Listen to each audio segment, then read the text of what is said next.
सबको मेरी तरफ से सलाम, शलोम, नमस्कार। मैंने सोचा कि बेहतर ये है कि एक ना ऑडियो बनाया जाए, या मैं वीडियो को भी सोच रहा था। फिर मैंने सोचा वीडियो के लिए फिर स्पेशली ना कैमरा सेटअप करना पड़ेगा, तो ऑडियो मैंने बेहतर सोचा कि ऑडियो बन जाए।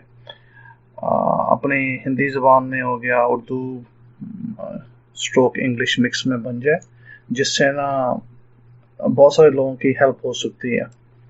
और मैं थोड़ा सा बात करना चाह रहा था, टॉपिक था सेहत और टॉपिक बीमारियां जो इस वक्त तकरीबन पूरी दुनिया में चल रही हैं। और बहुत सारी इंफॉर्मेशन जो है, बहुत सारी जो साइंटिफिक, जिसको आप इंफॉर्मेशन बोलते हो, पिछले 20 साल की जो टीवीज़ के ऊपर, पेपर्स के ऊपर, इश्तहारों के ऊपर जो आपको दिखाई जाती है, और अक्सर लोग उनसे जो है मुतासिर होके टीवी की एडवर्टाइजिंग से, इश्तहारों से वो फिर चीज़ें ख़रीदते हैं, और ख़रीद के वो चीज़ें फिर वो घर में इस्तेमाल करते हैं। अफसोस की बात ये है कि 9 टाइम्स आउट ऑफ 10 कि वो जो इश्तहारों में जो दिखाया जाता है वो रियल लाइफ में होता नहीं है। और 20 साल की जो पिछली 20 में, बल्कि मैं कहूँगा पिछले 25 साल की जो साइंस थी, जो हमने सुनी है छोटे बच्चों से बड़े होते, जो हमने देखी है, वो साइंस तकरीबन सारी गलत निकली है।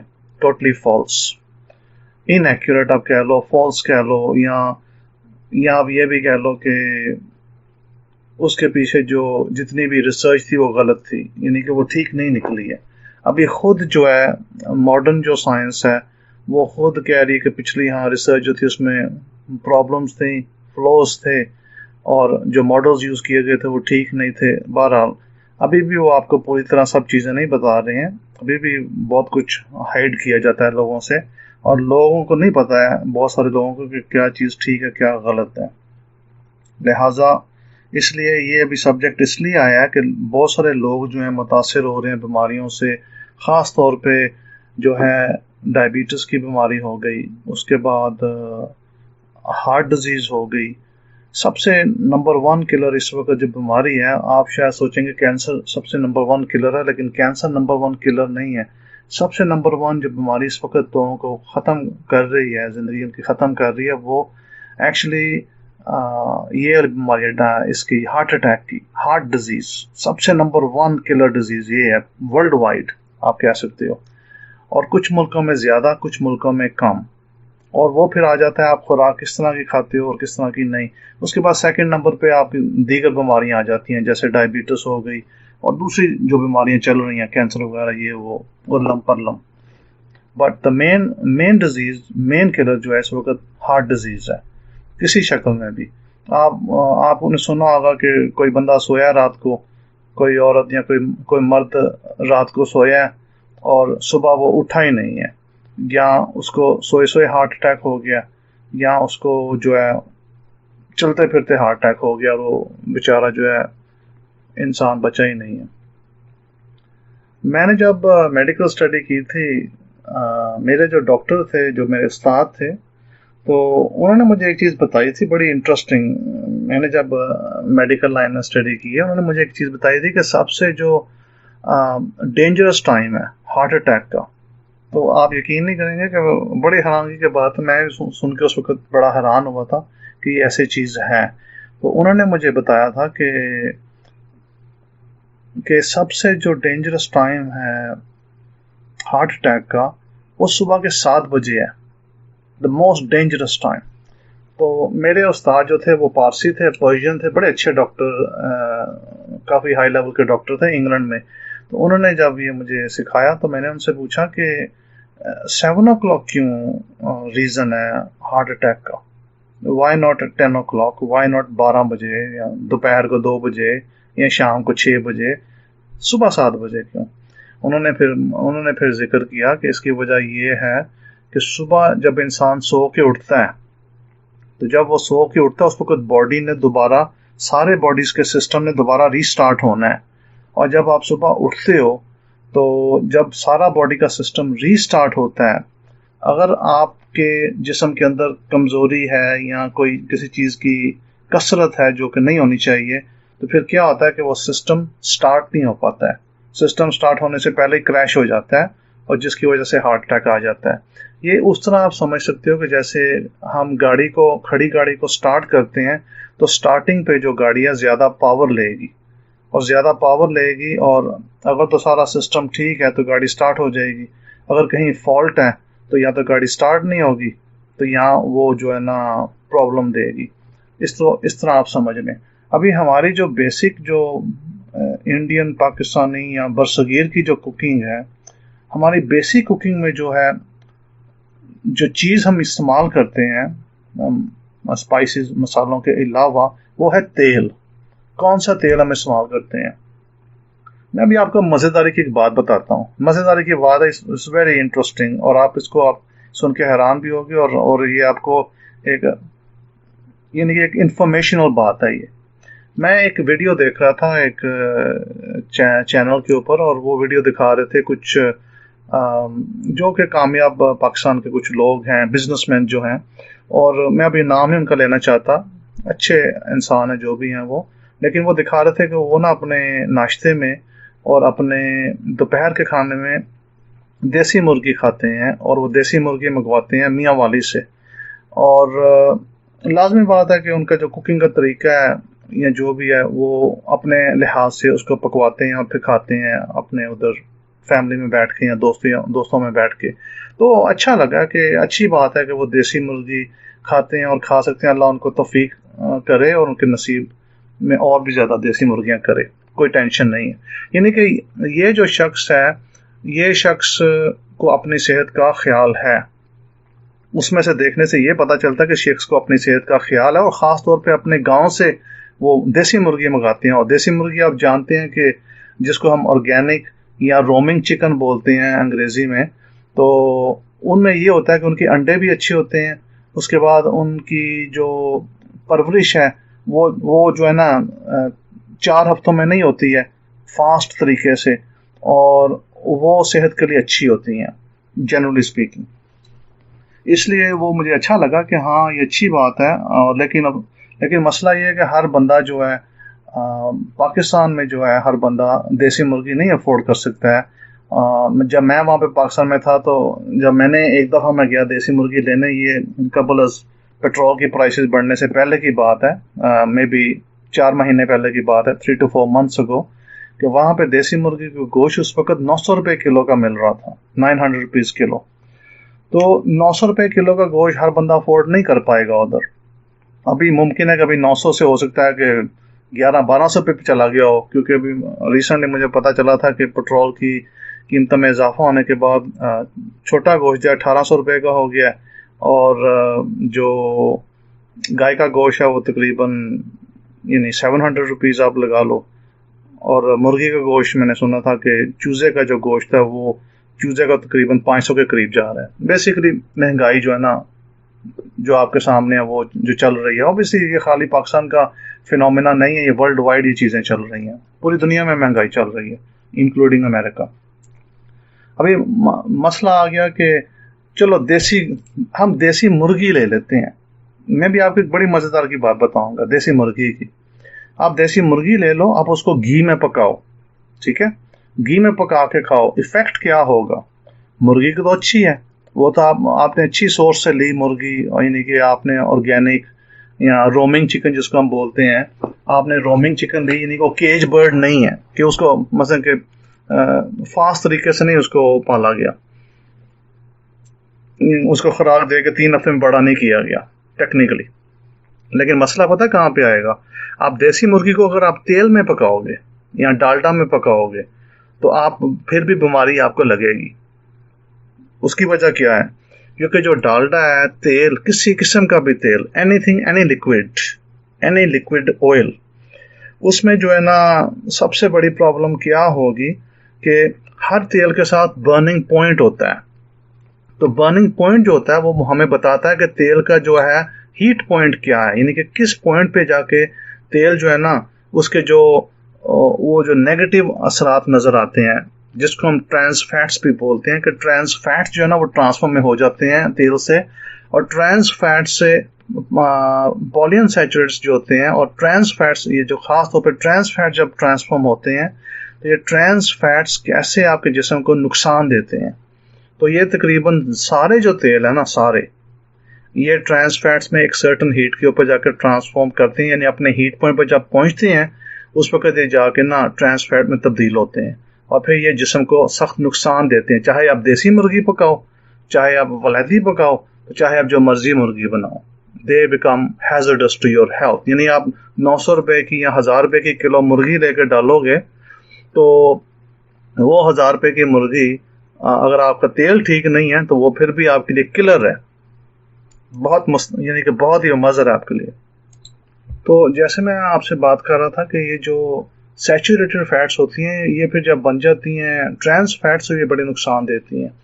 तो डिफरेंट जो तेल होते हैं उनके डिफरेंट हीट पॉइंट या स्मोक पॉइंट होते हैं। तो आप लगा लोगे तकरीबन 250 से लेके 400 तक जो है ना फ़ारेनहाइट तक, या 500 तक आप कर लो, 250 से 500 फ़ारेनहाइट उनके स्मोक पॉइंट्स आते हैं डिफरेंट ऑयल्स के। तो होता ये है कि जैसे हम अपनी कुकिंग करते हैं देसी स्टाइल की, तो उसमें ऑब्वियसली आप खाने को जो है हांडी को आप पकाते हो हीट के ऊपर रख के 30 मिनट के लिए, 40 मिनट के लिए या घंटे के लिए, तो वो ऐसा ऐसा उसमें काफ़ी सारी जो है ना हीट पैदा होती है। समटाइम्स आउट से ओवर 400 हीट चली जाती है। तो जो ऑयल जो होता है वो ब्रेक डाउन हो जाता है, और ब्रेक डाउन होकर जो ट्रांस फैट का जो ट्रांस फैट्स निकलती हैं उस ऑयल में से, वो फिर आपके लिए किलर यानी कि बीमारी की शक्ल अख्तियार करती हैं। ये हमारी जो पाकिस्तान की जो अवाम है, बरसगीर की जो अवाम है, वो इस शौर से जो है ना गाफिल है, उनको नहीं पता इन चीज़ों का। तो क्योंकि टीवी के ऊपर ना ये चीज़ें दिखाई जाती हैं, ना ही मीडिया में प्रमोट की जाती हैं, और ना ही लोगों को पता है। तो लोग समझते हैं कि हम कोई भी तेल ले लें बाज़ार से, घी ले लें, सूफी का घी कर लो, दूसरे घी कर लो, डालडा का कर लो, आप सनफ्लावर ऑयल ले लो, या जितने भी दूसरे ऑयल्स चलते हैं मार्केट में। तो नंबर 1, बाज़ार से तो आप चीज़ खाओगे तो 100% सस्ते से सस्ता तेल इस्तेमाल करेंगे, और जितना मर्जी बेहतरीन वो खाना पकाएं, but that is the worst thing you can do. आप अपनी सेहत के लिए सबसे बुरी अगर काम करोगे ना, सबसे बुरा काम, तो आप बाहर से खाना खाओगे। सबसे बुरा काम आप ये करोगे, it's criminal, if you ask me it's criminal to do that. लेकिन बहरहाल उस क्रिमिनल एक्टिविटी में हम सब जो है ना गिल्टी हैं, क्योंकि किसी ना किसी वक्त हम सब ने बाहर खाना खाया है। तो अब बाहर खाना खाएंगे, बाहर से जो वो चिकड़ चने जो होते हैं, वो चिकड़ छोले जो उसको बोलते हैं, वो लोग बड़ा पसंद करते हैं पाकिस्तान में, सुबह लेके आते हैं नाश्ते के लिए, या पाए वगैरह हो गया, या दूसरी चीज़ें जो दीगर मिलती हैं नाश्ते में। उसमें मैं भी गिल्टी हूँ कि मैंने भी उधर पाकिस्तान में 1-2 दफ़ा मैंने बाज़ार से लेके खाया है। मकसद इसलिए मैंने कहा कि हम सब गिल्टी हैं, लेकिन मैंने अपनी हैबिट नहीं बनाई बाहर के खाने। मेरी कोशिश यही की कि बाहर से खाने ना ही खाए जाएं तो बेहतर है, क्योंकि मुझे पता है कि बाहर के जो ऑयल्स जो इस्तेमाल होते हैं ना, वो अच्छे नहीं हैं, और स्पाइसेस भी अच्छी नहीं हैं। Both of those things are out. So इसलिए मैं अपने खाने में बहुत पर्टिकुलर हूँ कि मैं घर में कौन सा खाना पकता है और किस तेल में पकता है, मैं इसमें बहुत पर्टिकुलर हूँ। और बड़ी सख्ती के साथ मेरे जो ना ऑर्डर्स चलते हैं मेरे घर के अंदर, कि कौन सी चीज़ मेरे घर में आएगी और कौन सी नहीं आएगी। और यही चीज़ आपके घरों में होनी चाहिए, क्योंकि अगर नहीं है तो फिर आप अपनी सेहत के साथ जो है ना, आप फिर जुल्म कर रहे हैं अपने आप के साथ, और अपने बच्चों के साथ, और अपनी बीवी के साथ भी, क्योंकि आप गलत चीज़ें खा रहे हो, और आप जो है ना विदाउट नॉलेज, ना जानते हुए आप जो ना एक गलत चीज़ की तरफ आप जा रहे हो। अब इसका हल कैसे किया जाए, मैं अभी आपको बताता हूँ कि आप कैसे हल कर सकती हो। क्योंकि मसलियत अभी ये आ जाती है कि हमारे घरानों में जो है बजट की बड़ी मसलियत है। बजट जो है टाइट है, टाइट बजट में आप कैसे अब अच्छा खाना खा सकते हो। अभी लोग सोचेंगे कि यार अगर मैं फ्रूट खाऊं, अगर डॉक्टर मुझे कहता है फ्रूट खाओ, तो मेरे पास पैसे नहीं है फ्रूट खाने के, मैं अभी 400 रुपये का जो है किलो अनार कैसे लेके आऊं, या मैं 500 रुपये का चेरीज कैसे लेके आऊं अच्छा खाने के लिए, या मैं पपीता ने मैंने लेना है तो वो 400-500 का आएगा, वो कैसे लूं। यानी ये बड़े सवाल हैं, ये मसलियत है। और उसके बाद माल्टे का जूस हो गया, और दूसरी आपने अफवाह या मिथोलॉजी या जिसको अफसाना, आपने अफसाना सुना होगा कि Apple a day keeps a doctor away, यानी एक रोज का जो सेब बंदा खाता है उसको डॉक्टर को नहीं देखना पड़ता। ये सबसे बड़े अफसाना यही है, मिथ इसको मैं बोलता हूँ। शायद आपको नहीं पता कि मैं बचपन से किसी वजह से मुझे सेब से बिल्कुल जो ना, सेब से नफरत तो मैं नहीं यूज करूंगा, लफ्ज नफरत थोड़ा स्ट्रॉन्ग लफ्ज है, लेकिन मुझे सेब खाना पसंद ही नहीं है। I don't really care about it much. और मुझे इतना याद है कि जब मैं इंग्लैंड में रहता था तो मैं सेब नहीं खाता था, मैं लाता ही नहीं था सेब अपने घर में। और ये उधर भी बड़ी ये मसाल थी कि Apple a day keeps a doctor away. जब मुझे बताते थे ना वो मेरे फ्रेंड जो थे, मैं कहता था आप पागल हो सारे, यू आर क्रेजी, आप लोगों को पता भी नहीं है कि सेब में होता क्या है। तो एक्चुअली अगर मैं आपको बताऊं ना आज उस बात को, तो आप सुन के हंसोगे कि एन एप्पल अ डे वो आपके लिए किलर है, बेनिफिशियल नहीं है। और मेरी फिलॉसफी ठीक थी बिल्कुल बचपन से लेके आज तक की, कि एप्पल नहीं खाना चाहिए। क्यों? क्योंकि एप्पल के अंदर आज आर्टिफिशियली एप्पल जो है आजकल जितने भी प्रोड्यूस हो रहे हैं वर्ल्ड वाइड तकरीबन, उसमें ना आर्टिफिशियली हार्मोन्स डाले जाते हैं, केमिकल्स डाले जाते हैं, फर्टिलाइजर डाले जाते हैं, और उसके अंदर पॉइजन भी आ जाते हैं। उसके बाद हाइब्रिड एप्पल्स यानी कि ऑर्गेनिक एप्पल्स नहीं है, जीएमओ वाले हैं, मॉडिफाइड। जितने भी फ्रूट्स हैं, पाकिस्तान क्या, इंग्लैंड क्या, अमेरिका क्या, जो मर्जी मुल्क हो, डजेंट मैटर, ज्यादातर जो फ्रूट्स आ रहे हैं इन ममालिक में उसमें फ्रुक्टोज का कंटेंट बहुत हाई होता है। अगर आप एप्पल खाते हो उसमें फ्रुक्टोज का कंटेंट बहुत हाई होगा, माल्टा खाते हो उसमें फ्रुक्टोज का कंटेंट बहुत हाई होगा। पाकिस्तान में तो आम आपको 50 रुपए का गिलास मिल जाता है आम तौर पे, लेकिन फ्रुक्टोज कंटेंट हाई है। उससे क्या होगा कि मेजॉरिटी ऑफ द टाइम आपकी बॉडी हैंडल नहीं कर सकेगी फ्रुक्टोज कंटेंट को। अगर आप फ्रुक्टोज कंटेंट डेली उतना यूज करोगे, डेली पियोगे, you are going towards your end of your life quickly. आप यानी कि अपने आप को खत्म करने की तरफ जा रहे हो, बचाने की तरफ नहीं। ये सुन के शौक आप हो गए कि ये कैसे हो सकता है। बहरहाल मैंने आपको अभी अभी ऑलरेडी मैंने आपको थोड़ी सी बातें बताई हैं, तो 17 मिनट निकल गए हैं और अभी मेरा मेन पॉइंट नहीं आया। और मैं सोच रहा हूँ कि मैं अगर इस चीज के अंदर डीपली गया ना, तो इधर तो मुझे 6 घंटे बैठ के समझाना पड़ेगा, फिर बहुत लंबा हो जाएगा।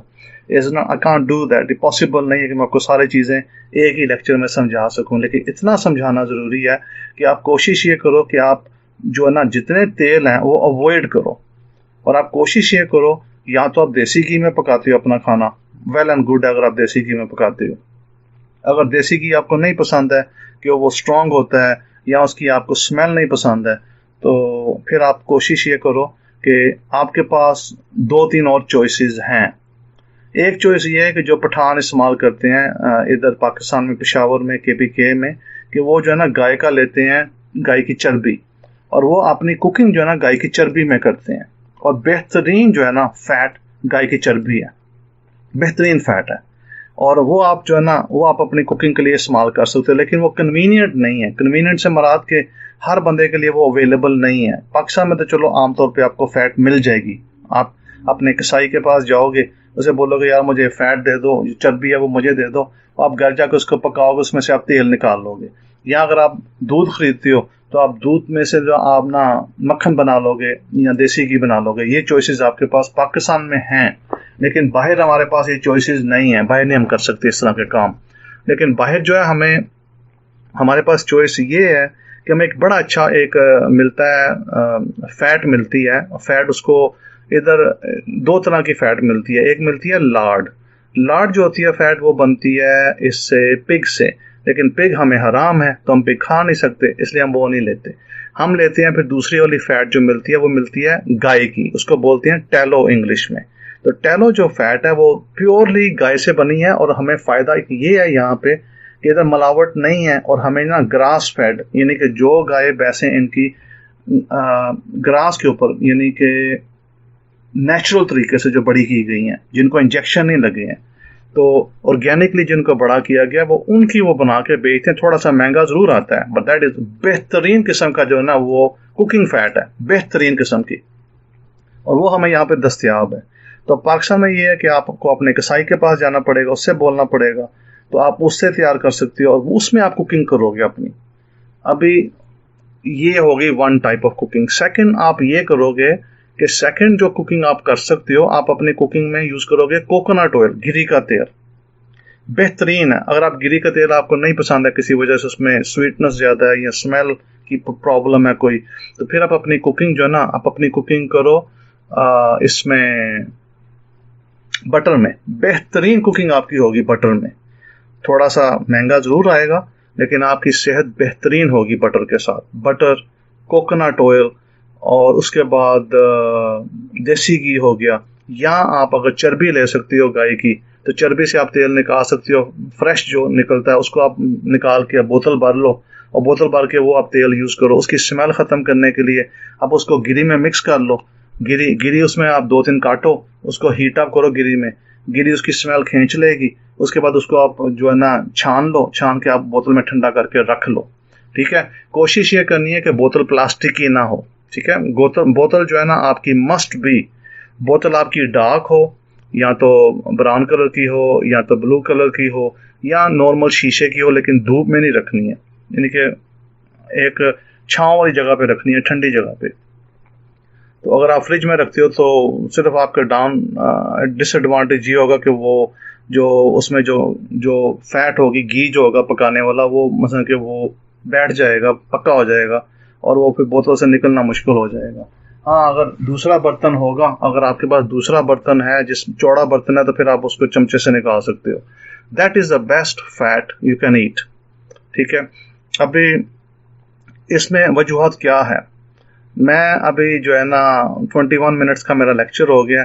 मेरे ख्याल में अभी मैं इसको यहाँ पे ख़त्म करता हूँ। अभी बकाया जो मेरा लेक्चर है ना, वो फिर मैं नेक्स्ट अपनी सीरीज़ में कंटिन्यू करूँगा हेल्थ के ऊपर। ये समझने पार्ट 1 है हेल्थ के ऊपर। थैंक यू सुनने के लिए, और खुदावंद आप सबको बरकत दे, अपनी हिफाजत में रखे, और मेरी तरफ से आपको जो है अस्सलाम हो, शलोम हो और नमस्कार हो।